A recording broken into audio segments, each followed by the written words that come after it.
भारत और दक्षिण अफ्रीका के बीच होने वाली 3 मैचों की टीबी सीरीज के लिए बीसीसीआई ने आखिरकार भारतीय टीम का ऐलान कर दिया है।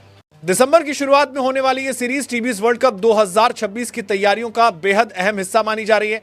लेकिन इस बार चर्चा सिर्फ बड़े नामों की नहीं, बल्कि उन युवाओं की भी है जिन्होंने घरेलू क्रिकेट और आईपीएल में दमदार प्रदर्शन से सबको प्रभावित किया है। खासतौर पर रॉबिन मिंस और वैभव सूर्यवंशी, जिन्हें पहली बार सीनियर टीम में शामिल किया गया है।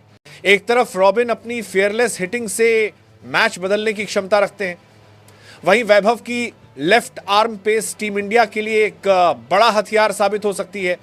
टीम इंडिया इस दौरे पर एक नई सोच, नए कॉम्बिनेशन और नई ऊर्जा के साथ उतरने वाली है। सबसे पहले बात करते हैं कप्तान शुभमन गिल की। गिल अब भारतीय क्रिकेट का वो नाम बन चुके हैं जो क्लासिक तकनीक और मॉडर्न आक्रामकता का शानदार संतुलन पेश करते हैं। कप्तान के रूप में यह उनका पहला बड़ा विदेशी दौरा होगा और टीम उनसे ताजा सोच और शांत लीडरशिप की उम्मीद कर रही है। उछाल भरी पिचों पर उनकी तकनीक भारत के लिए सबसे बड़ा आधार बन सकती है। अब बात करते हैं भारत के मिस्टर 360 हिट सूर्य कुमार यादव की। सूर्या वो खिलाड़ी हैं जिनके सामने बॉलर ये सोच ही नहीं पाते कि गेंद डालनी कहां है। हाल की चोटों से वापसी के बाद वो फिर लय में हैं और मिडिल ऑर्डर में वो भारत की रन गति तय करेंगे। अफ्रीका के तेज गेंदबाजों के खिलाफ उनका अनुभव भारत के लिए सोना साबित होगा। रिंकू सिंह भारत के भरोसेमंद फिनिशर, शांत दिमाग, आखिरी ओवरों में बेखौफ शॉट्स और मैदान पर एक अलग ही आत्मविश्वास। दक्षिण अफ्रीका की बड़ी बाउंड्रीज पर उनकी शॉट प्लेसमेंट और रनिंग भारत के काम आएगी। टीम को उनसे फिर वही फिनिशिंग मैजिक देखने की उम्मीद है। अब आते हैं संजू सैमसन पर। संजू अपनी स्टाइलिश बैटिंग, तेज रिफ्लेक्स और नेचुरल टैलेंट के लिए जाने जाते हैं। यह सीरीज उनके लिए एक बड़ा मौका होगी, खासकर विकेटकीपर विकल्प के रूप में। तेज उछाल वाली पिचों पर उनका बैकफुट गेम भारत की ताकत बन सकता है। तिलक वर्मा भारत के सबसे समझदार युवा बल्लेबाजों में से एक लेफ्ट हैंड बैटर होने से टीम को बेहतरीन बैलेंस मिलता है और मिडिल ओवर्स में तिलक टीम के एंकर की भूमिका निभा सकते हैं। Ravi Bishnoi attacking leg spin का नया चेहरा, गुगली, फ्लाइट और विकेट लेने का जज्बा, इन तीनों के कारण वे मिडिल ओवर्स में खतरनाक साबित होते हैं। तेज गेंदबाजी की बात करें तो मोहम्मद सिराज टीम के पावर इंजन है। उनकी सीएम मूवमेंट और बाउंस अफ्रीका की पिचों पर और भी प्रभावी होगी। टीम उन्हें स्ट्राइक बॉलर की भूमिका दे रही है।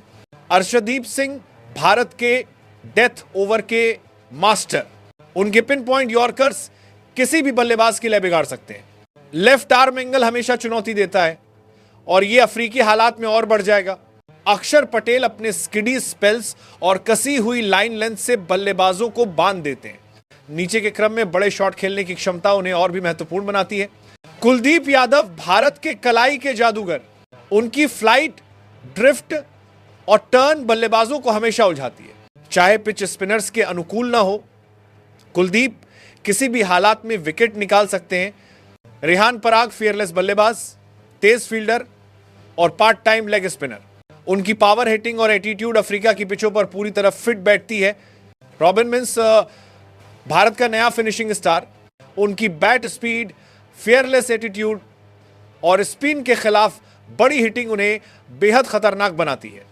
यह सीरीज उनके करियर के लिए एक बड़ा मोड़ साबित हो सकती है। Vaibhav Suryavanshi left arm pace की नई उम्मीद, उनकी तेज गेंदें और एंगल बल्लेबाजों के लिए मुश्किलें खड़ी कर सकते हैं। और आखिर में हर्षित राणा, आक्रामक तेज गेंदबाज, ऊंचाई, बाउंस और लगातार एक जैसी लाइन लेंथ, वे मिडिल ओवर्स में भारत के लिए बड़ी भूमिका निभा सकते हैं। तो यह है भारत की युवा, आक्रामक और जोश से भरपूर टीबी स्क्वाड। अब सवाल आपके लिए, क्या यह भारतीय टीम दक्षिण अफ्रीका जैसी मजबूत टीम को उसी की सरजमीन पर हरा पाएगी? और क्या रॉबिन मिंस और वैभव सूर्यवंशी का चयन सही फैसला है? कमेंट में अपनी राय जरूर बताएं और मिलते हैं अगले